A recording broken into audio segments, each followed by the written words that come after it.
ரியான்ற ஒரு சின்ன பொண்ணு முதல் நாள் ஸ்கூலுக்கு போறா.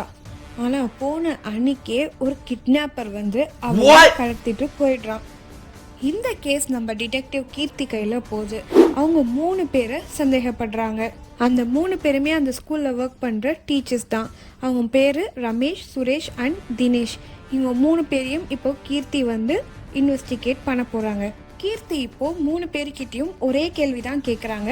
என்னன்னு பார்த்தீங்கன்னா, காலையில் 8 மணிக்கு நீங்கள் என்ன பண்ணிட்டு இருந்தீங்க அப்படின்ட்டு.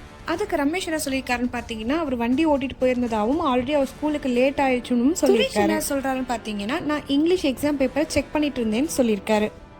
கடைசியாக இதே கேள்வியை தினேஷ்கிட்டையும் கேட்டிருக்காங்க. அவர் என்ன சொல்லியிருக்காருன்னு பார்த்தீங்கன்னா, நான் நியூஸ் பேப்பர் படிச்சுட்டு இருந்தேன் அப்படின்னு சொல்லியிருக்காரு. இப்போ இவங்க சொன்ன பதிலை வச்சு யார் கிட்னாப்பர்னு நீங்கள் தான் கண்டுபிடிக்க போறீங்க. கண்டுபிடிச்சி உங்கள் ஆன்சரை கமெண்ட் பாக்ஸ் லீவ் பண்ணுங்க. இதோட ஆன்சர் நாளைக்கு நான் கமெண்ட் பாக்ஸில் பின் பண்ணுவேன். மறக்காம செக் பண்ணிக்கோங்க. இந்த மாதிரி வீடியோஸ் ரெகுலராக பார்க்க நம்ம சேனல் சப்ஸ்கிரைப் பண்ணிக்கோங்க. இந்த வீடியோ பிடிச்சா லைக் பண்ணி தெரிஞ்ச எல்லாருக்குமே ஷேர் பண்ணுங்க. கீப் வாட்சிங். தேங்க்யூ.